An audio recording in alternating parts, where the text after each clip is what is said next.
mais vivo, mais animado. O verso aqui fala de um avivamento espiritual, porque se refere à obra de Deus, que outras versões da Bíblia falam de ser realizada de novo, de Deus fazer agora no nosso tempo como éramos no passado. O que é isso, avivar?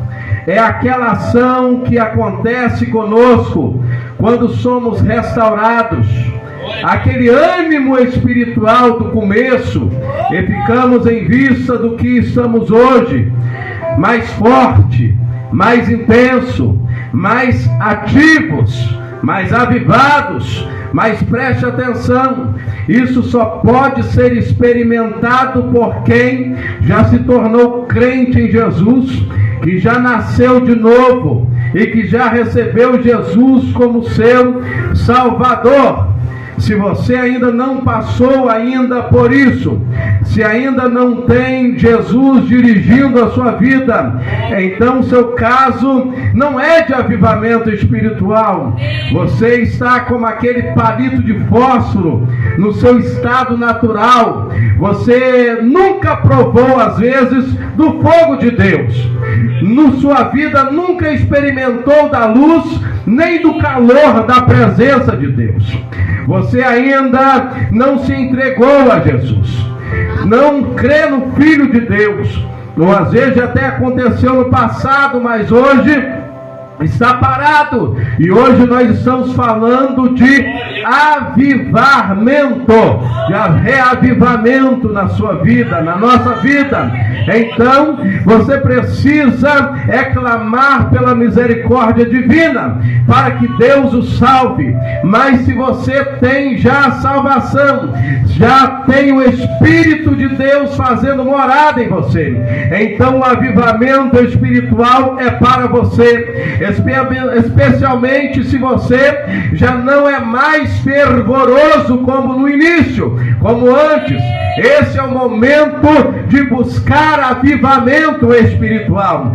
Sabe, a cabeça de fósforo, quando é acesa, o brilho é mais intenso, é mais forte, é mais vigoroso quando você risca o palito de fósforo. Normalmente, quando entregamos a nossa vida para Jesus, o começo também é assim, é maravilhoso, ficamos animados, porque ganhamos a presença do Espírito de Deus, entramos numa nova vida, onde tudo nosso passa a ser governado pelos céus. Nossa vida física, material, emocional, espiritual não é mais terra e terra, não. É céu e terra, é céu e terra, é céu e terra. A Bíblia chama essa experiência de nascer de novo.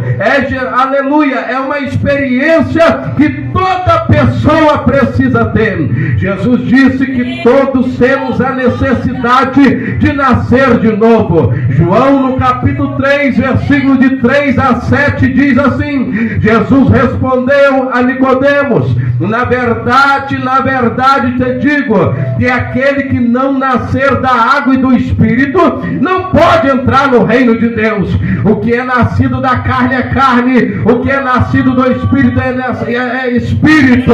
Não te maravilhes de ter te dito: necessário vos é nascer de novo. Preste atenção, Jesus disse: necessário vos é nascer de novo. Jesus está falando que nascer de novo é fundamental para ter acesso ao reino de Deus. Sabia disso? Aleluia! Somente vai entrar no céu, somente vai entrar no reino de Deus se você passar pelo processo do novo nascimento. E isso é uma coisa que Deus faz, somente Ele pode fazer na nossa vida. Se você for a Ele, aleluia. Essa é escrita em Tiago 4, versículo 8: chegai-vos a Deus e Ele se chegará a vós. Veja o que a Bíblia diz em 1 Pedro, no capítulo 1, versículo de 3 a 5. Bendito seja o Deus e Pai de nosso Senhor Jesus Cristo, que segundo a sua grande misericórdia nos gerou de novo para uma viva esperança pela ressurreição de Jesus Cristo dentre os mortos, para uma herança incorruptível dentre os mortos, aleluia, incontaminável, que se não pode murchar, guardada nos céus para vós que mediante a fé estáis guardada na virtude de Deus para a salvação, já prestes para revelar-nos o último tempo na nossa vida. Aleluia.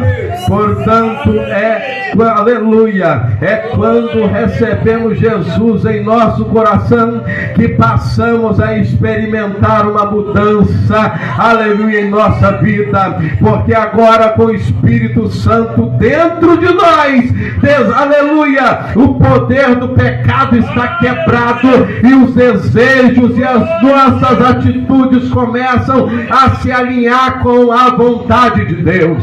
É uma nova vida, é uma nova história, é um novo começo. O crente é parecido com um bebê. Preste atenção nisso. Se você, aleluia, o crente é parecido com um bebê. Se começa a chorar, a mãe deixa tudo o que está fazendo e vai atender o filho, porque sabe que ele está sozinho, que ele sozinho não sabe, não é capaz de fazer nada e depende dela para tudo. Deus faz assim também conosco. Quando uma pessoa se torna crente em Jesus, aleluia, ele é o tipo, aleluia, quando uma pessoa se torna crente em Jesus, ele é um tipo de bebê espiritual. Então os primeiros passos da vida cristã, a pessoa abre a boca a Deus e ele logo já responde às orações dela, aleluia, ela faz um movimento e já tem experiências tremendas com Deus vivo que fez os céus e a terra. Mas observe o direito de uma criança também, depois que passa um tempo, ela aprende as coisas básicas, aprende a falar, aprende a andar, comer, tomar banho sozinho. Aí ela resolve pedir as coisas para a mãe pega, aleluia, ô mãe, pega o meu chinelo, mãe, traz o meu biscoito. Aí a mãe com sabedoria faz o quê? Não atende à vontade do filho de imediato. Então ela deixa a criança começar a agir sozinha para se desenvolver mais, aleluia. E Deus também faz assim conosco. Lemos na Bíblia Sagrada que Deus escolheu o povo de Israel para ser o seu povo, mas Israel tinha passado 430 anos como escravo no Egito, e o mar vermelho se abriu e eles atravessaram naquela mesma semana. E agora precisa aprender os princípios do reino de Deus para ensinar o seu povo, os seus filhos. O que foi que Deus fez? Trouxe Israel para o deserto, para eles deixarem a mentalidade de escravos para trás e aprenderem a agir como os filhos, aleluia. Então olha como o tratamento de Deus é. Em Josué no capítulo 5 versículo 2 a 5 diz: naquela ocasião o Senhor disse a Josué: faça facas de pedra e circuncide os israelitas de novo. No versículo 3, Josué faz facas de pedra e circuncidou os israelitas em Gibeate Aralote. Ele fez isso porque todos os homens aptos para a guerra morreram no deserto depois de terem saído do Egito. No versículo 5, todos os que saíram haviam sido circuncidados, mas todos os que nasceram no deserto, no caminho, depois da saída do Egito, não passaram pela circuncisão. Agora veja o versículo 12. Um dia depois de comerem do produto da terra o maná, presta atenção, cessou, já não havia mais maná descendo do céu para os israelitas, e naquele mesmo ano comeram do fruto tudo da terra de Canaã. A partir daí, veja só, querem comer? Deus fala para o povo, querem comer? Agora vão plantar para comer. Agora é uma nova etapa. Não vai ter mais comida fácil descendo do céu, o maná descendo do céu todo dia de manhã, não. Agora precisa trabalhar. Entenda a revelação. No começo Deus mandava comida do céu, maná, mas por fim eles tiveram que plantar. Amado, na vida espiritual também é desse jeito. No começo Deus provê tudo, mas para haver crescimento espiritual, Deus vai envolvendo os seus filhos no processo. Então, portanto, você quer crescer espiritualmente, ser uma pessoa madura na fé? Se você quer, então estude a palavra de Deus, frequente a igreja, todos os cultos, envolva na obra de Deus. Não fique mais esperando comida no prato de Deus, não. Corre atrás, porque você tem idade para servir, para se servir também. Em 2 Pedro, no capítulo 3, versículo 18, diz assim: cresçam, porém, na graça e no conhecimento de nosso Senhor e Salvador Jesus Cristo. Aleluia! Agora a questão é que muitas vezes o crente pensa que sabe tudo, acha que por ter tido algumas experiências com Deus e já se tornou na escola da vida, aleluia, da igreja, e aí já se acha doutor da fé. Não precisa estar nos cultos mais todos os dias, não precisa estudar a Bíblia, não tem o que fazer curso de nada, não precisa fazer curso de nada para aprender mais nada, porque a Bíblia ensina tudo, não precisa mais de nada, já sabe de tudo. Sabe do que esse crente precisa? É de tomar vergonha na cara, porque não é isso que a Bíblia ensina. Crescer na graça e no conhecimento. Aleluia. Jesus Cristo disse em João 5,39: examinai as escrituras sagradas, porque pensais ter nela a vida eterna, e são as mesmas que testificam de mim. Deixa eu te falar uma coisa: examinar é muito mais do que ler, examinar é muito mais do que estudar. Aleluia. Se você procurar no Aurélio também, saber o que é examinar, é cavar fundo. Aleluia. Para cavar fundo não é só ler Bíblia, é examiná-la, é correr atrás de estudo e saber o que a Bíblia diz e por que foi escrito. Olha o que está escrito em 1 Coríntios 13, versículo 12, o apóstolo Paulo fazendo uma declaração. Olha só: agora, pois, vemos apenas um reflexo obscuro, como um espelho, mas não veremos face a face. Agora conheço em parte, veremos face a face. Agora conheço em parte. Amado, o apóstolo Paulo, que era tão cheio de experiência com Deus, tão instruído aos pés de Gamaliel, mas ele disse: agora, nesse tempo, eu conheço em parte, eu não conheço tudo. Todos nós precisamos aprender todos os dias. A Bíblia é um livro inesgotável. Ela fala, aleluia, ele até fala que o que conhece até então é como um reflexo obscuro no espelho. Os espelhos hoje garantem uma visão real, os nossos espelhos. Mas naquela época, sabe, na antiguidade, o que eles chamavam de espelho eram pedras e metais. Não era nítido igual hoje. Era, aleluia, polidos, refletia uma imagem embaçada do rosto, que pouco ajudava. Por isso ele está falando que é como um espelho embaçado. Ele não sabe tudo, ele sabe em parte. O conhecimento, aleluia. Então o apóstolo Paulo está dizendo é que o conhecimento sobre Deus que ele tinha e as questões espiritual que ele sabia eram como se fosse uma imagem refletida nesses espelhos embaçados. Isso é um conhecimento limitado. Então como pode ter um crente afirmando que sabe tudo? Nós não conhecemos tudo. Mesmo eu que sou teólogo, cada vez que eu vejo um grande pregador ou um grande ensinador, eu olho para mim e falo: eu não sei nada. Glória a Deus. Eu sou mestre em teologia, parei doutorado porque por falta de tempo a gente pastoreia, trabalha fora, então a gente está sem tempo para poder terminar o doutorado.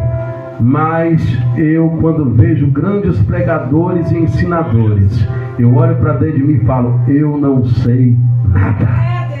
Todo dia a gente aprende.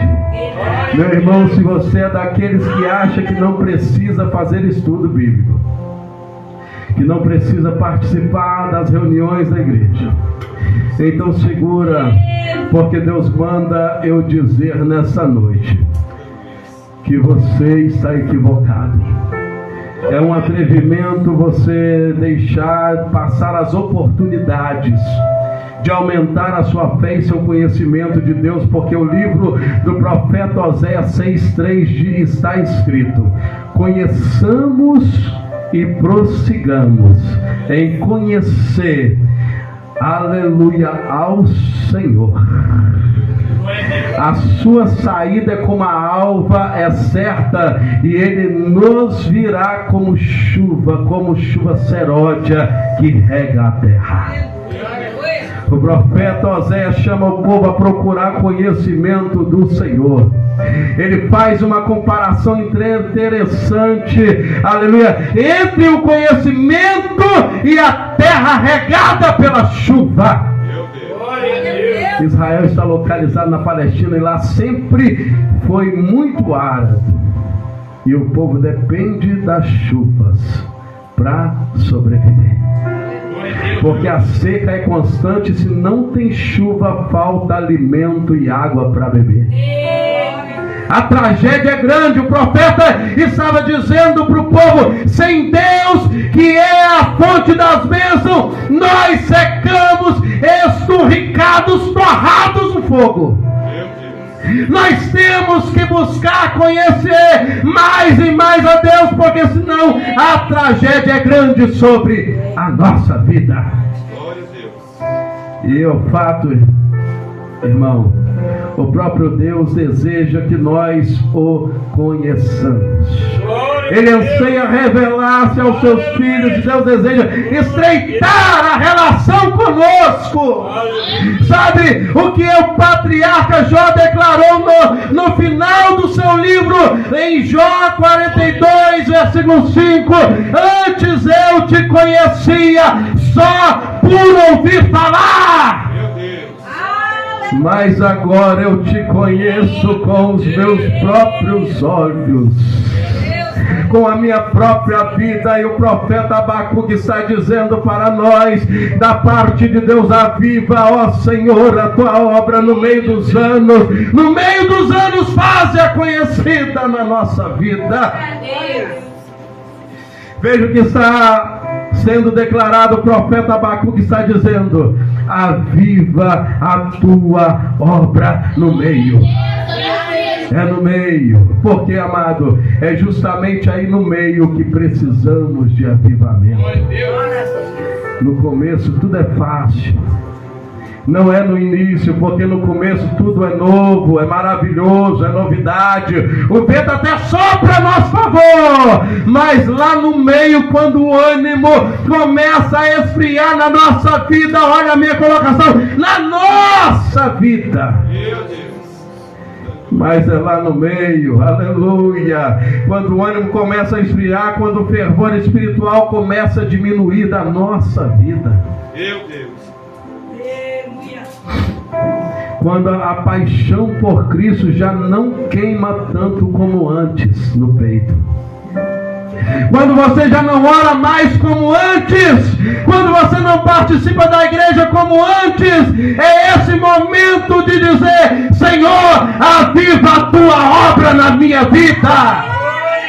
Aviva, Senhor, a tua obra na minha vida. Eu quero te dar 3 razões para você. Diga para você porque você deve buscar a renovação espiritual nessa noite.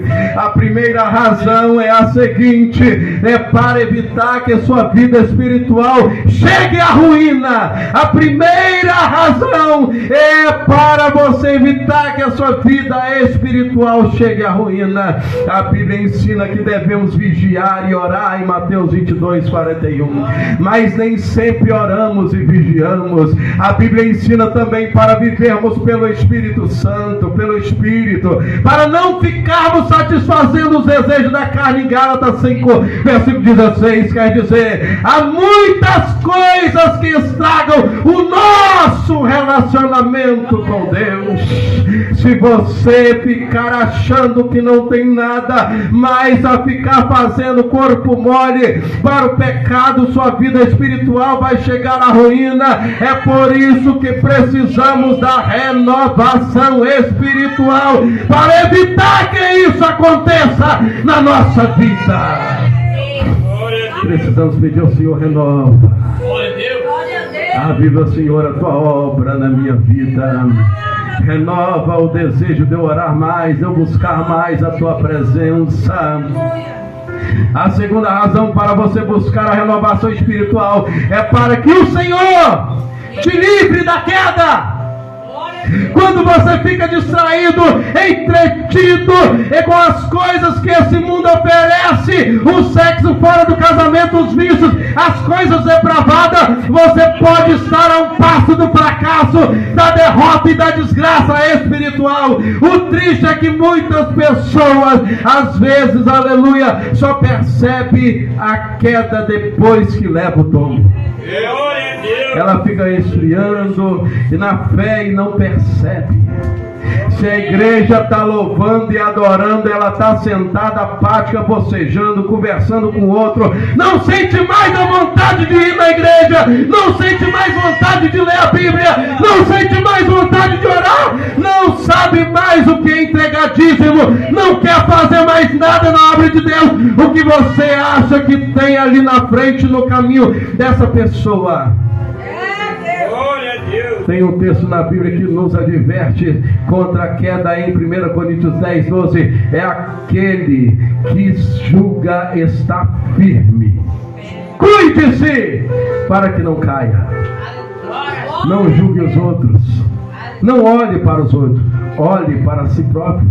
É uma forma de cuidar para não cair. É buscar a renovação espiritual na nossa vida.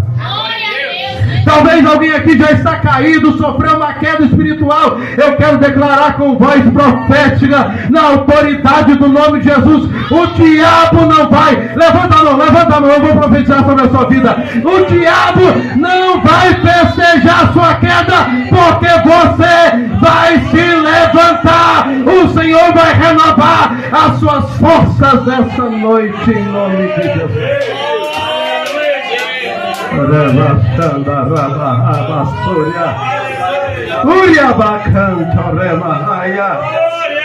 O diabo que achou que ia cantar de galo sobre a sua vida, ele está derrotado. O diabo não vai festejar a sua queda, porque o Senhor te levantará nessa noite como um exército poderoso para guerrear contra as astutas ciladas do diabo.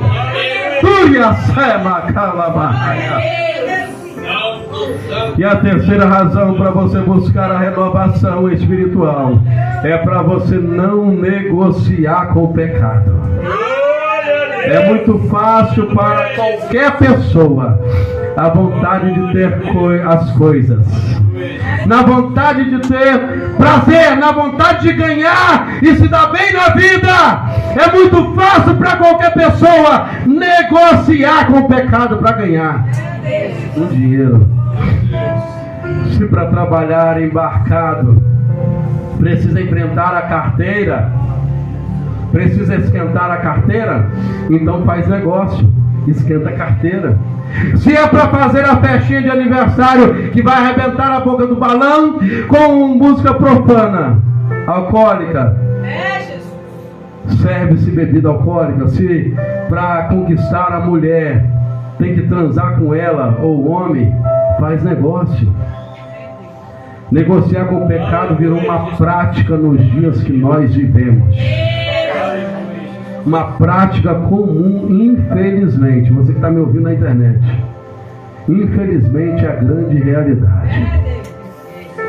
E hoje a gente vê crente, vê gente evangélica com aparência de anjo dentro da igreja, mas lá fora o santo compra e não paga. É preguiçoso no serviço, é ignorante, bate na mulher, quebra as coisas dentro de casa. Sabe por que precisamos de renovo espiritual? É para a gente não negociar com o pecado e com qualquer coisa que nos atrapalhe o relacionamento nosso com Deus. Eu concluo essa mensagem dizendo: Senhor, aviva-nos, renova-nos com o teu poder nessa noite. Fale para Ele, curva a tua cabeça, começa a falar: Senhor, fale com Ele, aviva-nos, renova-nos, enche-me da tua presença. Começa a falar com Ele: Senhor, me dê força, me dá graça, me dá poder, me dá unção, me batiza com o Espírito Santo, renova minhas forças. Senhor, me ensina o caminho, me dá sabedoria para mim não parar. Pede a Ele nessa noite: Senhor, guia os meus passos, guia os meus pensamentos, guia minha alma, guia minhas pernas, guia meus braços, me guia na tua presença nessa noite. Fale com Ele, fale com Ele, fale com Ele nessa noite.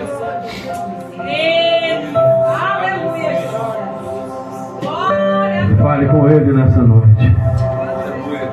Eu vou dar um minuto para você falar com Ele nessa noite.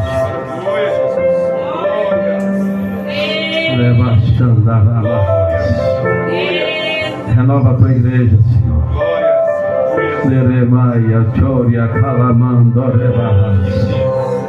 Eu estou sentindo a presença de Deus aqui falando comigo.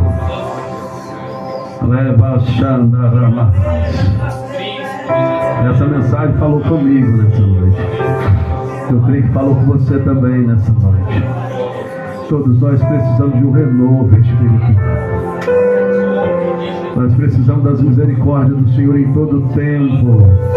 O sábio Salomão disse um dia: em todo tempo seja alva as tuas vestes e nunca falte o óleo sobre a sua cabeça.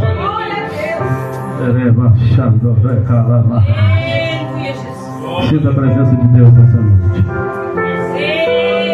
Sinta a presença de Deus.